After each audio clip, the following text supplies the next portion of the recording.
Hola a todos, hoy vamos a comenzar la lección 8 de la asignatura Lenguaje Matemático, Conjuntos y Números, en la cual, como continuación de la lección 7 de los números naturales, vamos a introducir los números enteros.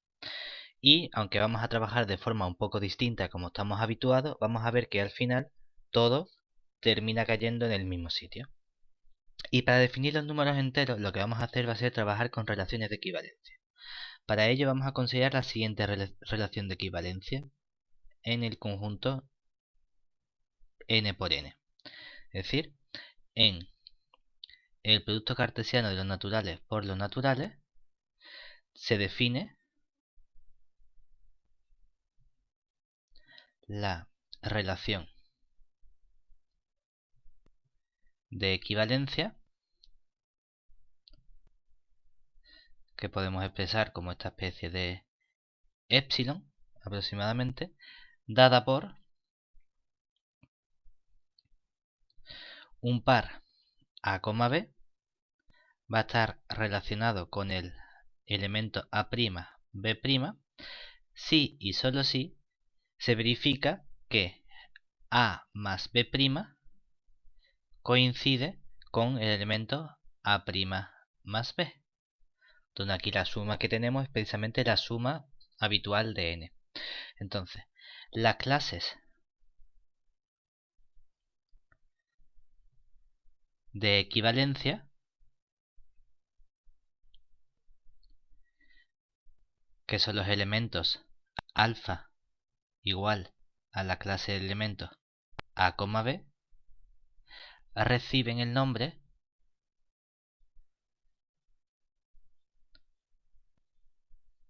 de números enteros.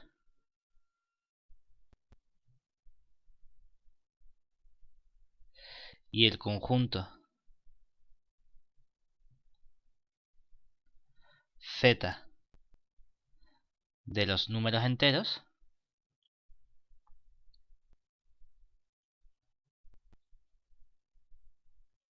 es precisamente el espacio cociente, es decir, z va a venir definido como el conjunto n por n cociente con esta relación de equivalencia que tenemos. Y ahora mismo parece un poco extraño, pero observemos que si alfa es el elemento clase de equivalencia a, b, donde el número a, b que escribimos aquí dentro es lo que solemos llamar representante, es decir, si esto es una clase de equivalencia, entonces tenemos que, por un lado, si b es menor o igual que a, entonces existe un elemento m perteneciente a los naturales, tal que puedo expresar b más m como a más 0. El 0 no hace falta ponerlo, simplemente que b más m es lo que le falta al elemento b para llegar a ese elemento a.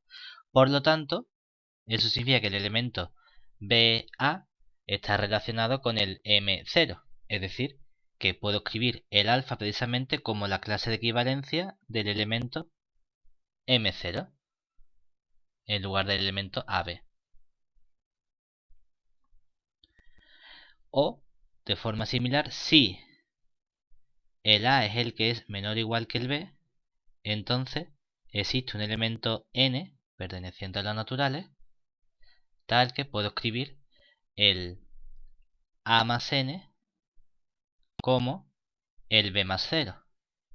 Por lo que el elemento N0 está relacionado con el AB y tenemos entonces que puedo escribir alfa como la clase del 0,n. Es decir, siempre que tenga un número entero o una clase de equivalencia, puedo tener un representante de la forma M0 o de la forma 0n. Y esto es lo que se conoce como los representantes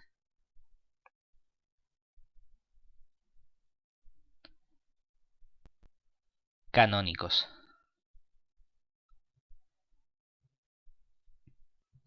Entonces lo que vamos a tener en mente es que cuando tengamos el M0, en realidad la primera componente es la que te está diciendo que sea positivo y la segunda componente es la que te está dando el número negativo. Esta es la extensión que estamos haciendo nosotros, que vamos a ver más adelante. De momento tenemos esta definición y ahora queremos definir algunas operaciones sobre nuestro conjunto Z. En particular nos gustaría definir las operaciones de suma y multiplicación, y para ello lo vamos a hacer del siguiente modo. Definición. Sean, por un lado, alfa igual a la clase equivalencia, que sería el número entero a, b, y b, la clase equivalencia de un c, d, perteneciente a z. Entonces, definimos las operaciones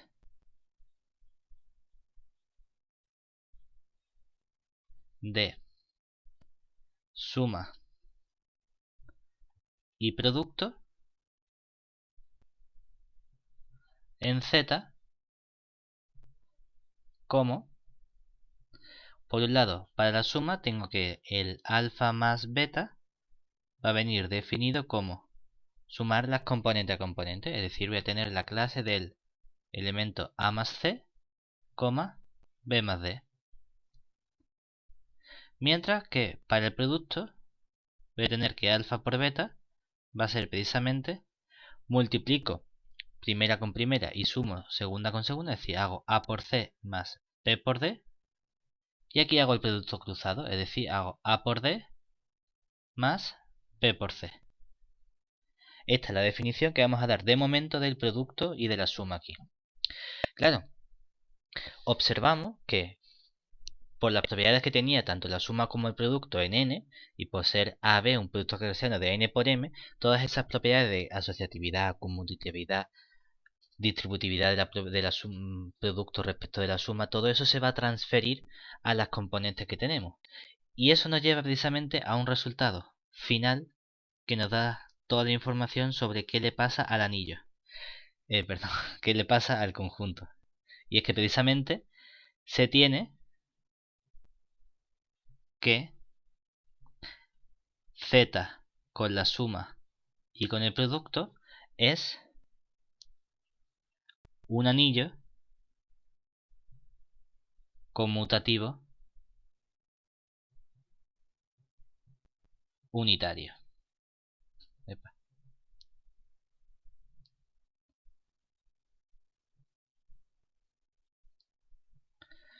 Es decir, con el producto base distributivo, asociativo, elemento neutro, con la suma es un grupo abeliano, todo funciona fantásticamente. Claro, pero el siguiente paso que nosotros queremos hacer es que definimos un orden en el conjunto de los naturales, por lo que nosotros nos gustaría tener un orden dentro de nuestro conjunto de los enteros, a ver si eso es posible. Es decir, el siguiente paso sería plantearnos cuál es el posible orden que puedo definir en el conjunto de los números enteros. Y para ello vamos a definir los siguientes subconjuntos de Z. Por un lado voy a definir lo que voy a llamar el conjunto Z más, que va a ser precisamente la clase o el conjunto formado por todas las clases de representantes de la forma m,0, que pertenece a Z, donde el m no es un elemento cualquiera, sino que el m tiene que ser un número natural. Observemos que, en particular, yo tengo que la clase del elemento a, b pertenece a Z más si y solo si teníamos que A era mayor o igual que B, o B era menor o igual que A, no da exactamente igual cómo escribirlo. Y por otro lado voy a escribir el conjunto Z menos, que va a ser el conjunto de las clases de equivalencia de la forma 0,n, perteneciente a Z, tal que n es un número natural. Y observemos que hemos dicho que podía escribir ese representante canónico con la primera componente 0 si y solo si tenía que la primera componente o la A era menor o igual que el B. ¿De acuerdo?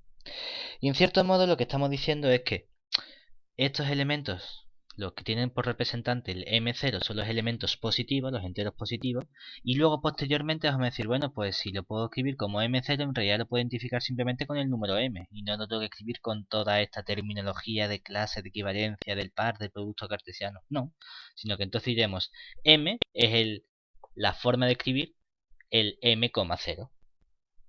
Y lo mismo voy a hacer con el N, lo que pasa es que este será un número negativo. Entonces vamos a introducir ahora la definición de orden con la que vamos a trabajar. Entonces, definición. Se define la relación de orden total menor o igual en Z mediante, vamos a decir que un alfa es menor o igual que beta, si y solo si, ¿qué ocurre? El elemento beta menos alfa pertenece a Z más. ¿De acuerdo? Y con esto podemos completar lo que habíamos obtenido antes sobre el comportamiento de nuestro anillo, y es que entonces el conjunto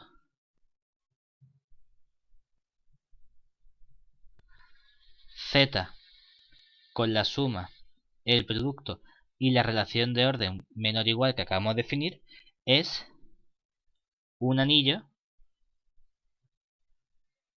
totalmente ordenado.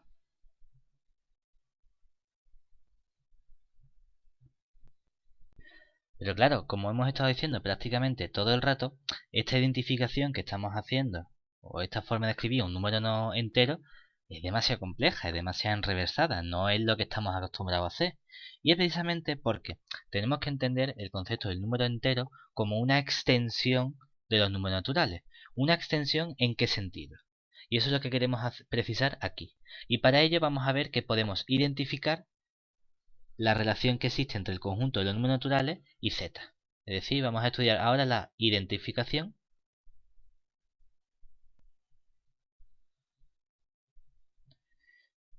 de el conjunto de naturales con el conjunto de los enteros. Y cuando decimos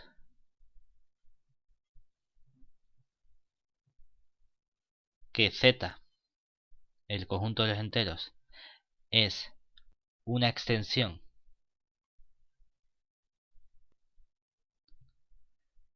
del concepto de número natural, queremos decir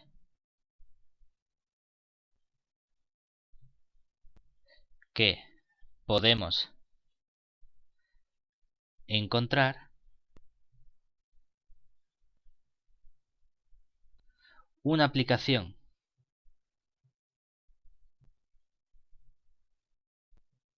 F que va del conjunto N en el conjunto Z inyectiva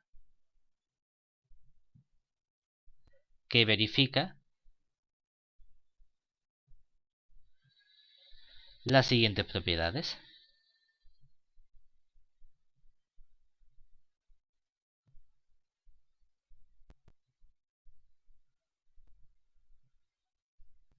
Por un lado, va a cumplir que f de un elemento n más un elemento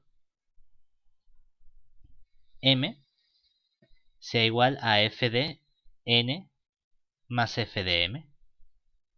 Por otro lado, que f de n por m sea igual a f de n por f de m.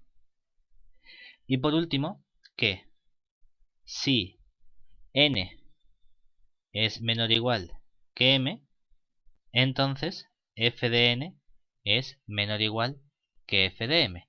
Es decir, esta última propiedad 3 lo que significa es que f preserva el orden. ¿De acuerdo? Y las propiedades de unido nos tienen que sonar más o menos como decir casi que la F es un homomorfismo de anillo. Lo que pasa que no puedo hablar de eso porque no va de un anillo en un anillo, pero en cierto modo ese es el comportamiento que estamos teniendo en la cabeza. ¿De acuerdo? Y ese punto, bueno, aquí nos dicen que existe una cosa, pero ¿qué aplicación es la que estamos encontrando? Entonces, basta considerar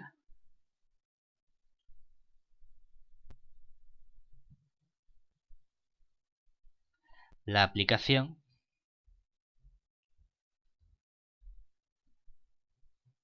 F que va del conjunto de los naturales en Z más dada por F de n es precisamente la clase del conjunto n, 0. Claro, ¿qué pasa entonces? Que si yo considero esta aplicación, resulta que F es un isomorfismo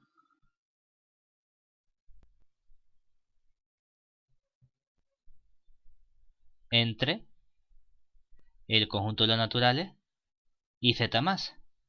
Es decir, es una aplicación biyectiva. Y además, identificamos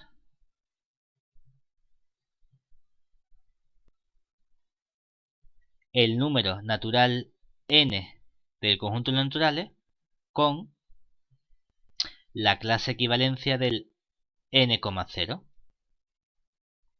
¿De acuerdo?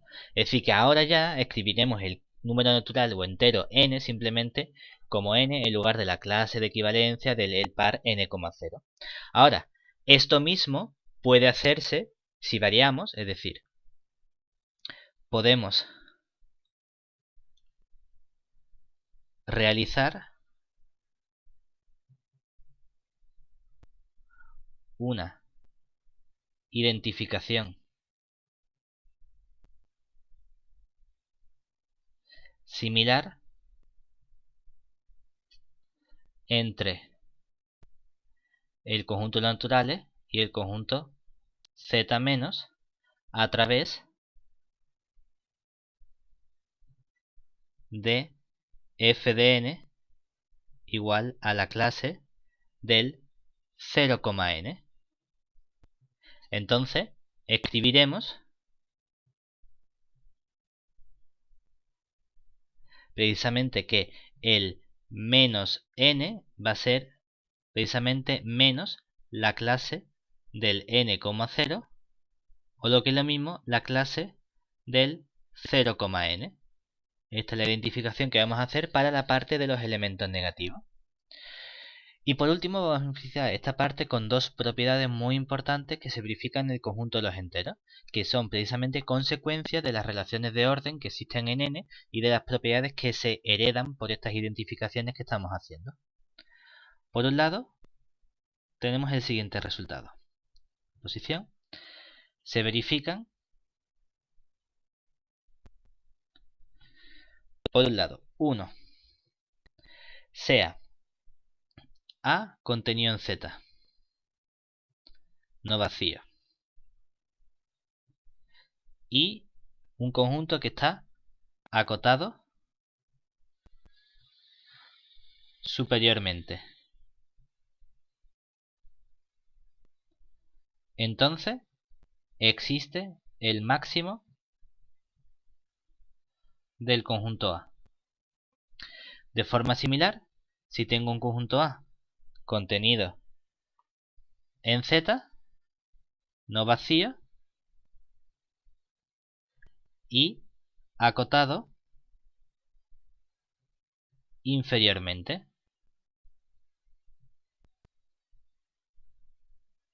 entonces va a existir el mínimo del conjunto A. Y por último, este resultado que escribimos a continuación, que se conoce como la propiedad arquimediana. Es decir, la propiedad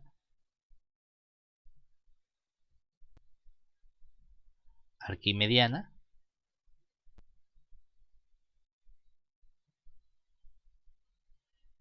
en Z. ¿Qué nos dice? Nos dice que para todo número entero alfa con alfa positivo y para todo número entero beta perteneciente a Z existe un número natural n tal que se tiene que n por alfa es mayor que el beta. ¿De acuerdo? Es decir, independientemente de cómo de grande sea el beta que yo coja, siempre voy a encontrar un número natural, de modo que al multiplicarlo consigo que sea más grande que ese número beta que me habían dado previamente. Muy bien. En la siguiente parte de esta lección vamos a comenzar trabajando con los conceptos de máximo común divisor y mínimo común múltiplo. Es decir, aquí tenemos los conceptos de máximo común divisor y mínimo común múltiplo en Z. Claro, para ello comenzamos con un teorema muy importante que se conoce como el teorema de la división entera, que en cierto modo estamos heredando o bien de lecciones anteriores o bien de otras asignaturas, en el que esto seguramente ya no sea conocido. Teorema de la división entera. ¿Qué nos dice este teorema? Nos dice, bueno, hay un modo de dividir números enteros, es decir, sean A y B números enteros con el número B positivo, entonces existen unos únicos números Q y R pertenecientes a Z, tales que podemos expresar el número A como Q por B más R. Y esta R es un número que es, bueno, vamos a ponerlo aquí mejor, es un número que es mayor o igual que 0 y menos estricto que el B. Además, solemos llamar a este numerito Q, lo solemos llamar el cociente, y este numerito R lo solemos llamar el resto de la división euclidia. ¿De acuerdo? ¿Y eso qué significa? Significa que esta definición nos lleva a inducir una relación en el conjunto de los números enteros. Y es precisamente la siguiente relación. Es decir, esto nos lleva a definir la relación que sería de divide, o simplemente con un palito vertical, en Z, dada por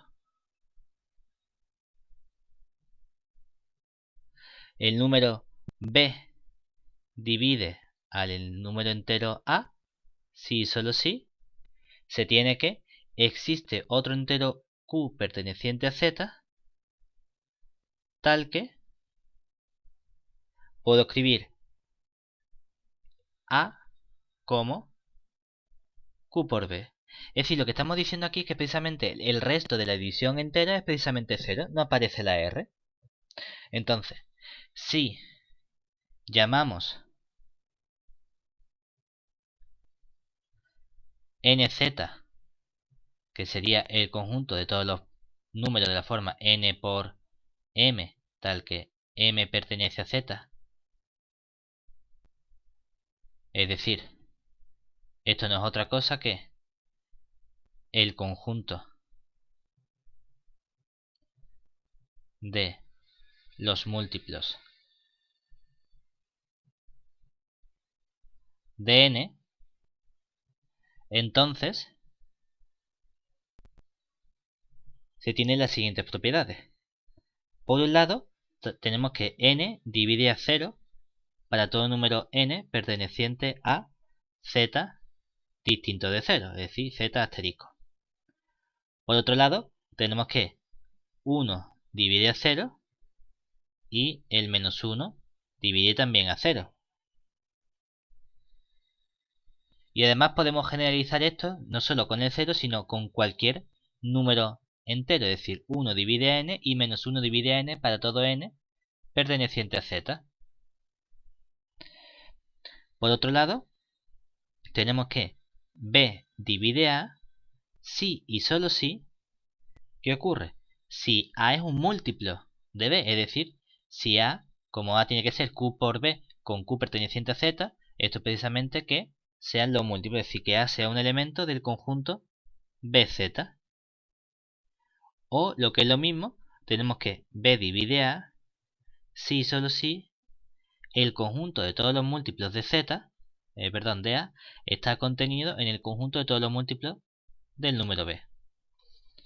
Y con esta notación es lo que le vamos a introducir a continuación los conceptos de mínimo común múltiplo y máximo común divisor. Vale, tenemos primero, vamos a ver qué ocurre con el mínimo común múltiplo.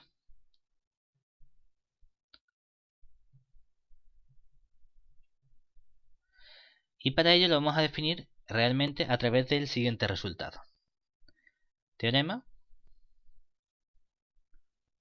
Se tienen que sean a y b pertenecientes a n distinto de 0. Entonces, existe un único elemento m perteneciente a n asterisco, es decir, natural distinto de 0, tal que los múltiplos de a intersección con los múltiplos de b es precisamente los múltiplos del m, ¿de acuerdo? ¿En qué sentido? En el sentido de que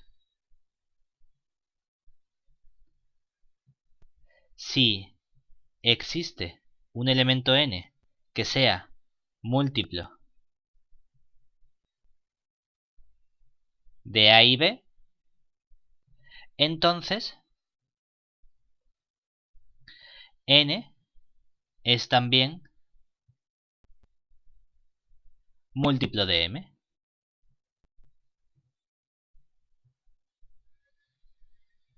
Y además llamamos mínimo común múltiplo de a y b al número m, que vamos a escribir como mínimo común múltiplo de a y b. ¿De acuerdo? Por otro lado, vamos a ver el concepto del máximo común divisor. ¿Qué tenemos ahí? De forma similar, utilizamos la misma notación, es decir, tenemos el siguiente resultado, que es el que nos caracteriza a este máximo común divisor. Es decir, sean a y b números enteros distintos, números naturales distintos de 0, entonces existe un único número d perteneciente a los naturales distintos de 0, tal que se verifica que az más bz es igual a dz. Es decir, si d' es otro divisor, divisor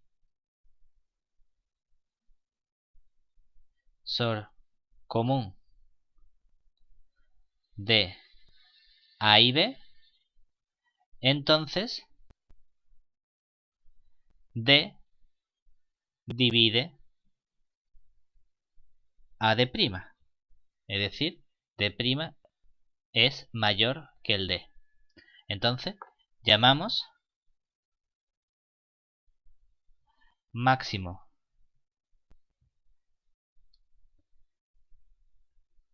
común perdón, no es el D el que divide al D', sino el D' divide al D. Es decir, el D es el más grande posible. Llamamos máximo común divisor de A y B al número D, que sería el máximo común divisor de A y B. Claro, y vamos a terminar con algunos resultados que nos permiten relacionar estos conceptos que tenemos entre sí. Por un lado tenemos lo que se conoce como la identidad de Bézout. Es decir, tenemos el siguiente resultado, teorema, identidad de Bézout. ¿Qué nos dice lo siguiente? Nos dice, bueno, si tenemos A y B pertenecientes a los naturales distintos de 0 y llamamos D al máximo común divisor de A y B, entonces existen alfa y beta pertenecientes a Z, y ojo, no tienen por qué ser únicos, puede haber varias combinaciones, ¿de acuerdo? Tales que lo que se cumple es que puedo expresar el D como alfa por A más beta por B. Entonces el algoritmo o la identidad de Bézout nos está dando precisamente una relación entre la expresión del máximo común divisor en función de los elementos a los que divide. Claro, pero la pregunta que nosotros nos hacemos es ¿cómo podemos calcular este máximo común divisor de forma sencilla? Y para el cálculo del máximo común divisor de forma sencilla tenemos lo que se conoce como el algoritmo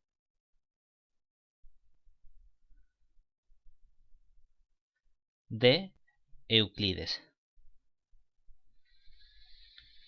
que ya hemos visto también, por ejemplo, en la asignatura de matemática discreta. ¿Qué nos dicen? Nos dicen, bueno, sean A y B pertenecientes a Z con B mayor que 0. Sabemos que existen Q y R pertenecientes a Z, tales que yo puedo expresar el elemento A igual a B por Q más R. Lo que pasa es que en vez de R voy a llamarlo R sub 1 y aquí voy a poner un R sub 1. ¿Por qué?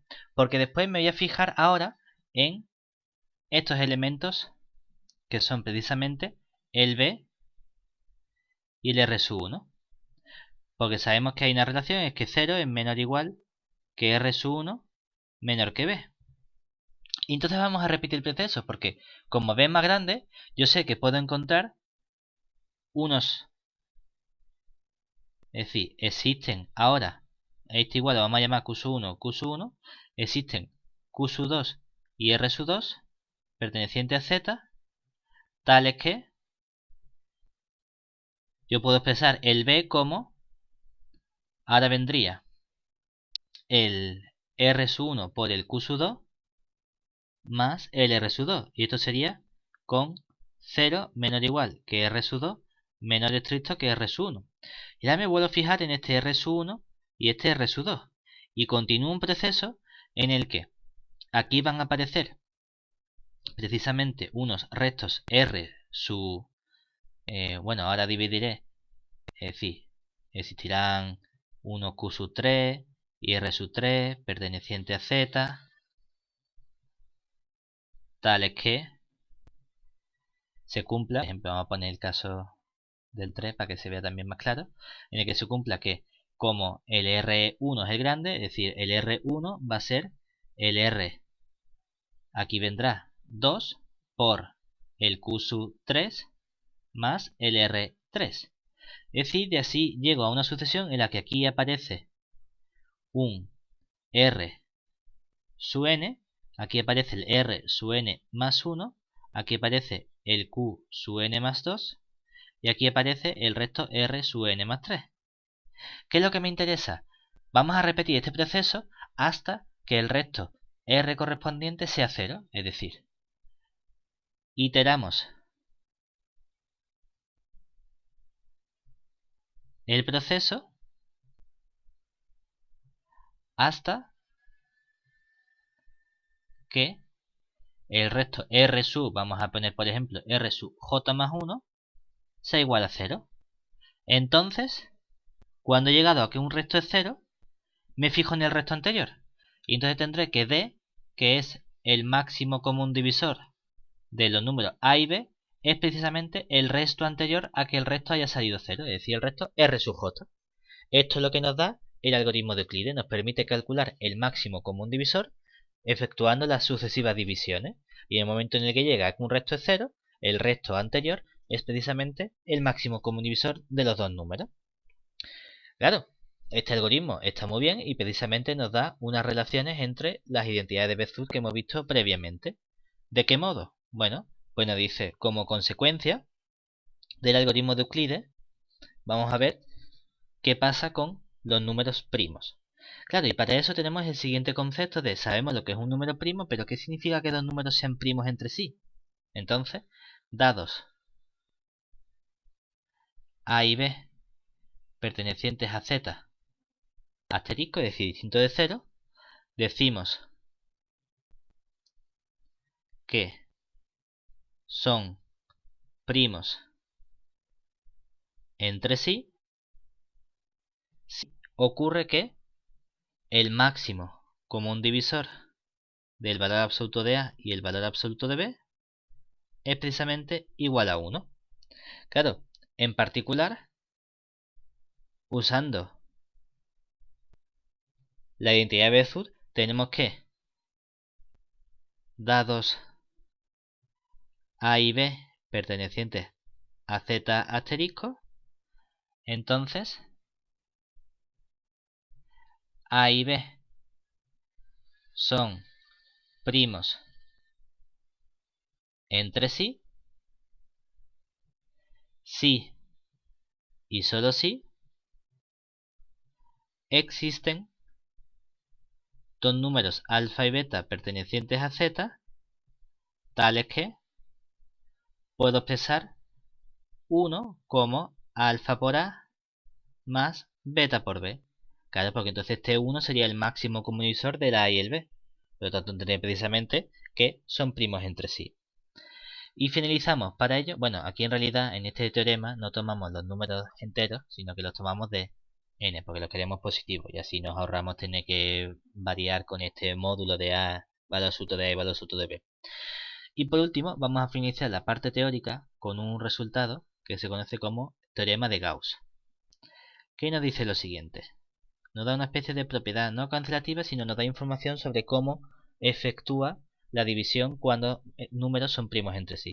Es decir, si el máximo común divisor de A y B es igual a 1, es decir, si A y B son primos entre sí, y además se tiene que A divide al producto de B por C, entonces, claro, como A y B no tienen elementos en común, A no puede dividir a B, pero como divide el producto, lo que se deduce es que A tiene que dividir a C.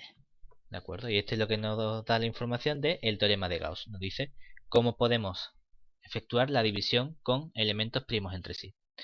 Con esto finalizaríamos la parte teórica de la lección 8. Y ahora vamos a hacer algunos ejercicios para afianzar tanto los resultados de la lección 7 como los de la lección 8.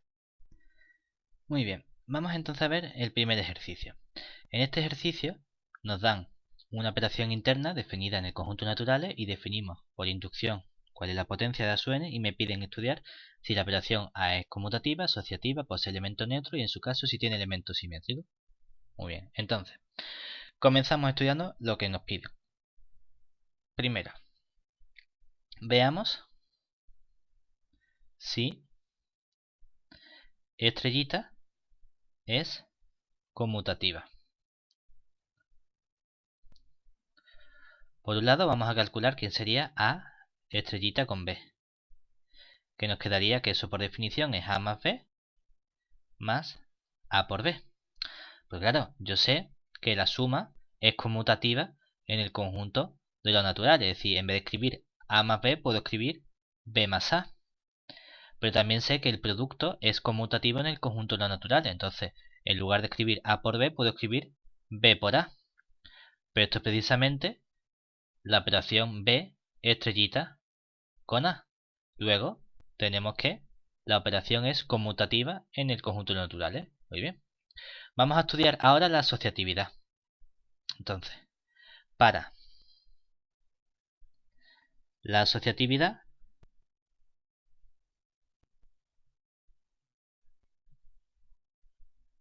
estudiamos, por un lado, ¿quién sería primero hacer A estrellita con B y todo eso estrellita con C? ¿Vale? Nos va a quedar entonces que esto sería A estrellita y al hacer B estrellita con C me queda B más C más B por C. Claro, cuando ahora hago A estrellita con todo esto me queda A más todo eso que sería B más C más B por C. Y todo eso le sumo la multiplicación de A por todo este elemento que sería B más C más B por C. Que simplificando podría escribir esto como A más B más C. Con esto tengo el A más B más C. Luego tendría el A por B. Tendría el B más C. Tendría el A por C. Y tendría también el término, que no me cabe aquí, tendría el A por B por C. Muy bien. Por otro lado, voy a calcular quién sería hacer primero A estrellita con B y luego a eso le hago la operación interna con C. Por un lado me quedaría que esto sería el elemento A más B más elemento B por C y todo, perdón, no B por C sino A por B. A por B. Y todo eso estrellita con elemento C. Claro, me queda el primer elemento que sería el A más B más A por B más C más el producto de los dos que sería el A más B más A por B por C. ¿Qué nos queda aquí? Pues la tengo el A más B más C, pues escribo el A más B más C y lo puedo escribir en este orden, intercambiar el orden porque la suma de productos son conmutativos, asociativos en N. Luego tendría el A por B, el A por B. Luego tendría de aquí, ¿qué más? Tendría el A por C, tendría el B por C y por último tendría el A por B por C. Luego, estrellita es asociativa. Vale. Veamos ahora la existencia de elemento neutro. Entonces, queremos ver si existe un elemento, vamos a llamarlo E, perteneciente a N, tal que cuando yo haga A estrellita con E, me dé lo mismo que E estrellita con A y me dé lo mismo que A. Entonces, estudiamos cuánto vale, por ejemplo, A estrellita con E. Por definición, esto sería A más E más A por E. Claro, pero nosotros ¿qué queremos? Queremos que esto sea precisamente el elemento A. ¿Y eso qué significa? Que eso ocurre si y solo si el A se me simplifica con el A por la propiedad cancelativa. Y entonces aquí me queda E más A por E tiene que ser igual a 0. Claro, pero esto me estaría diciendo entonces que por la propiedad distributiva con respecto a la suma, que E que multiplica a 1 más A tiene que ser igual a 0.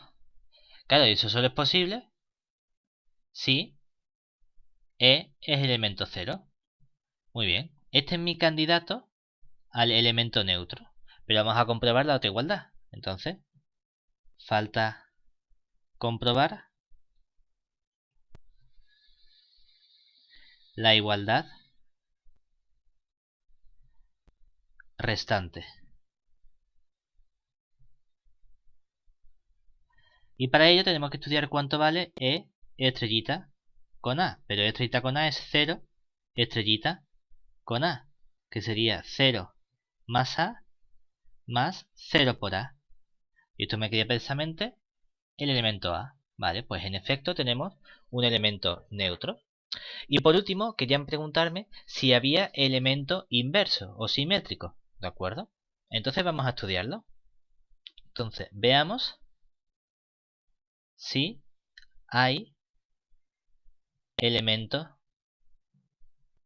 simétrico. Es decir,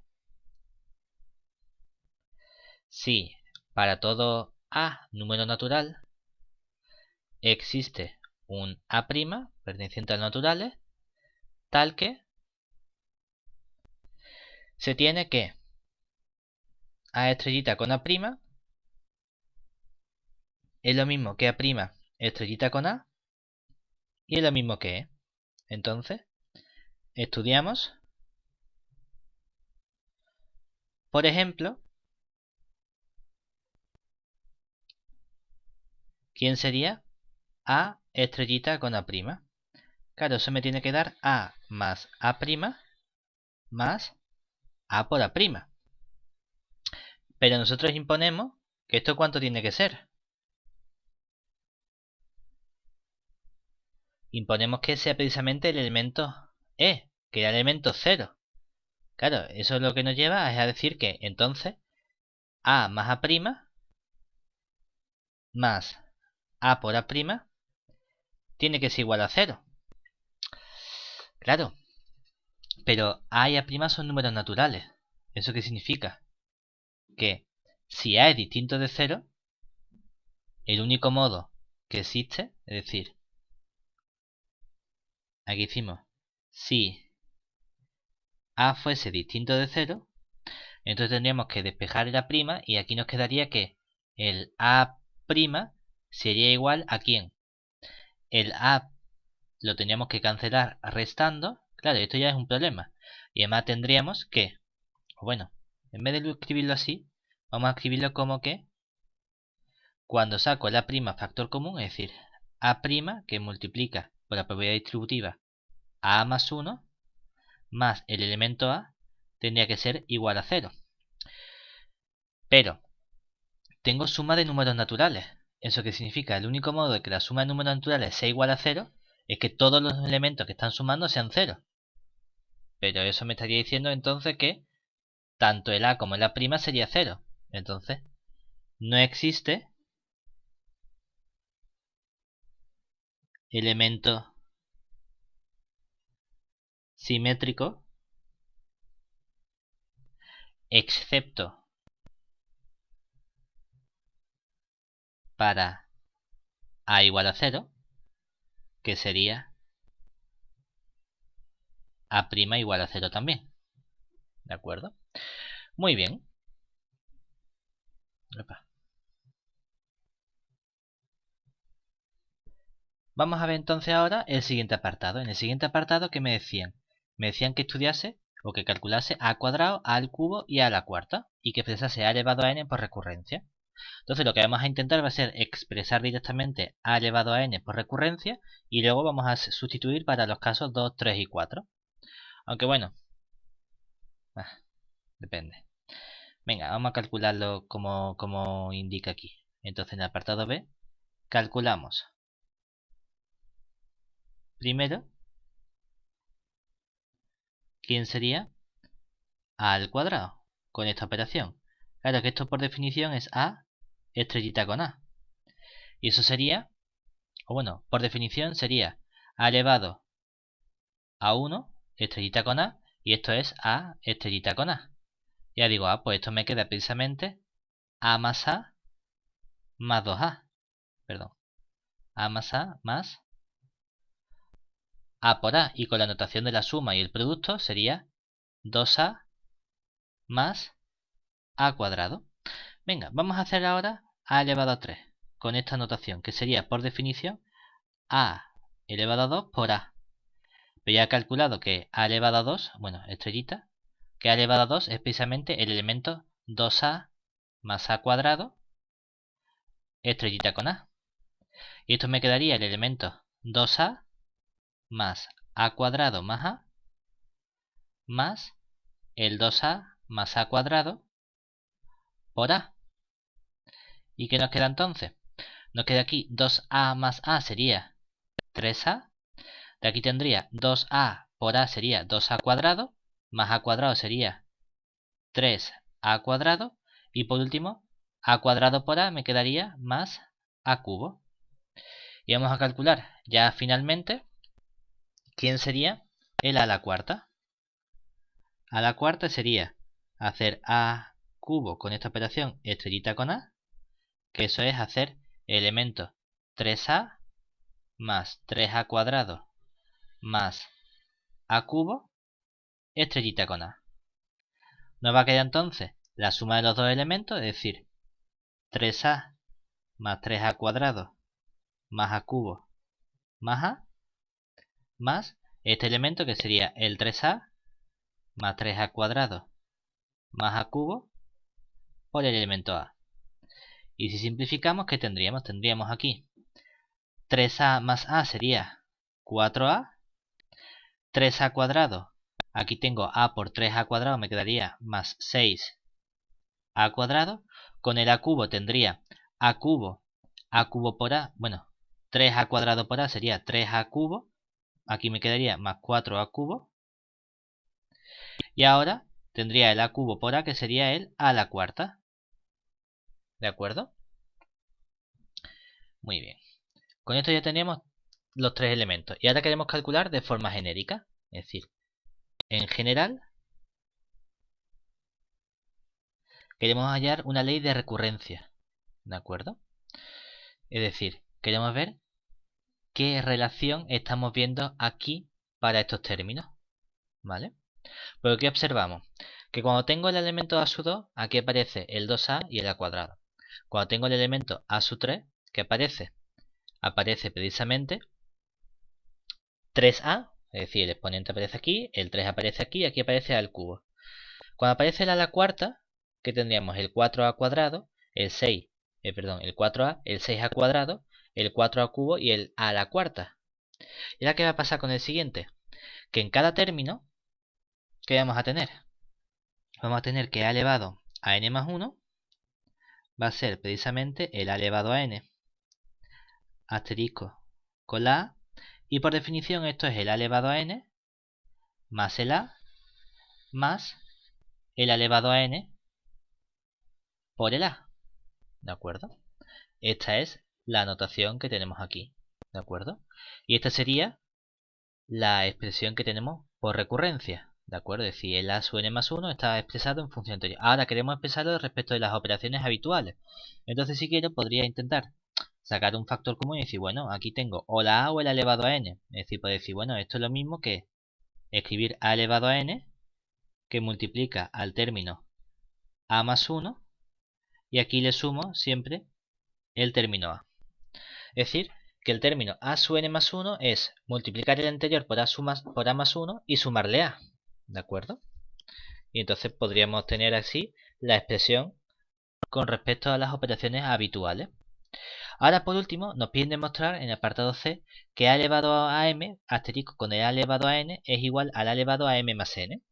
Muy bien, entonces vamos a ver cómo podemos estudiar eso. Es decir, en el apartado C vamos a estudiar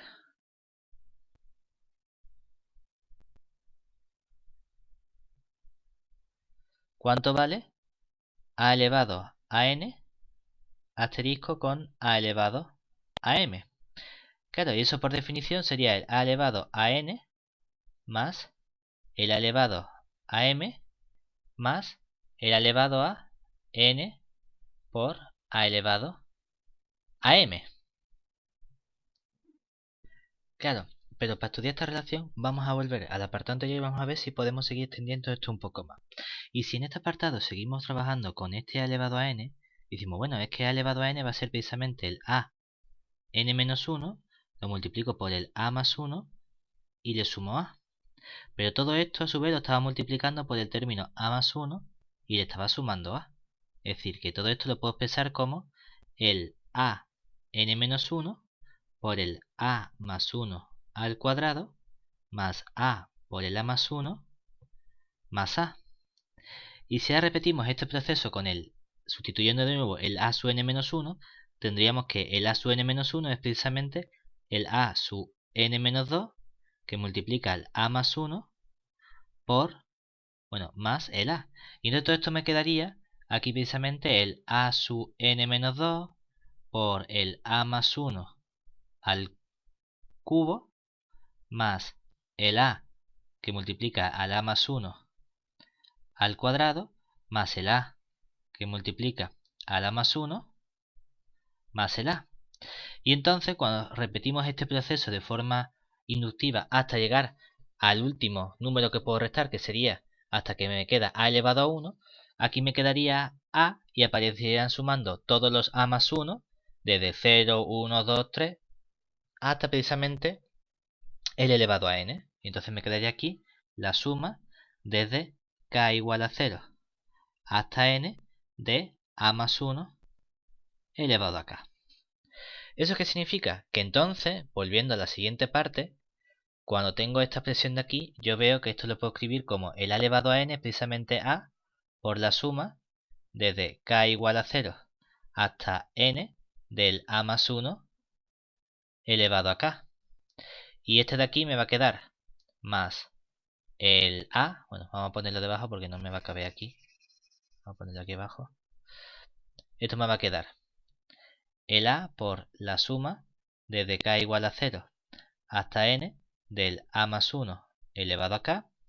Luego voy a tener a por la suma desde k igual a 0 hasta m de a más 1 elevado a k. Y luego voy a tener aquí más el producto de 2, es decir, voy a tener a por la suma desde k igual a 0 hasta n de a más 1 elevado a k por a que multiplica a la suma desde k igual a 0 hasta m de a más 1 elevado a k. ¿De acuerdo? Pero también puedo interpretar esto del siguiente modo. Es decir, en vez de estudiarlo de este modo, tendría esta multiplicación que tengo aquí. Y ahora quiero ver quién sería el a elevado a n más m. Es decir, por otro lado, ¿quién es el a elevado a n más m? Claro, si utilizamos este proceso, yo podría escribir esto como el a elevado al n más m menos 1 estrellita con el a. Y entonces repetiría este proceso de forma que voy a hacer m pasos.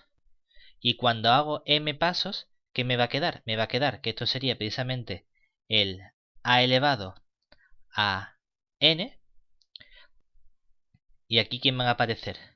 Va a aparecer el a más 1 elevado a los pasos que he hecho, precisamente menos 1. Es decir, aquí aparecería el m menos 1. Y luego ya aquí tengo los términos que serían el a elevado al a más 1 elevado a m menos 2 más todos estos elementos hasta que llego al a elevado a por el a más 1 elevado a 0, que sería simplemente este término de aquí. Esto ha sido precisamente utilizar la fórmula anterior, esta fórmula, pero precisamente para los k pasos anteriores, es decir, desde el k igual a los correspondientes. Aquí, si restamos, bueno, si restamos m, en realidad aquí me queda el m más 1. Entonces aquí este sería el m simplemente exactamente. Y así lo tenemos todo, ¿de acuerdo? Y este modo tenemos que el a elevado a n más m sería esta fórmula de aquí. Claro, pero si me fijo aquí, por la expresión anterior, ¿qué hayamos obtenido? Hemos obtenido precisamente que el a elevado a n estrellita con el a elevado a m, eso lo voy a escribir de este modo. De aquí puedo sacar factor común, un a elevado a n, ¿verdad? Y me quedaría a elevado a n, que multiplica, por un lado, al a elevado a m más 1, y todo eso le sumo el a elevado a n. Aquí. ¿De acuerdo? Y entonces esta fórmula es precisamente la misma que tenemos aquí, porque lo único que tenemos que hacer es desglosar esto de aquí. Cuando desglosamos esta operación, aquí nos va a quedar el a elevado a n.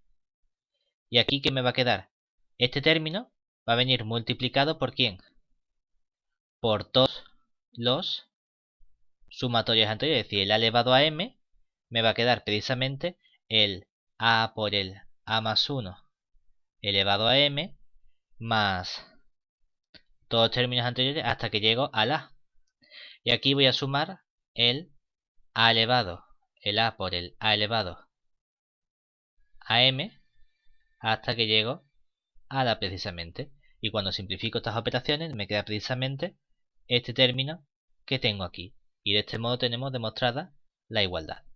Y con esto vamos a finalizar la lección número 8.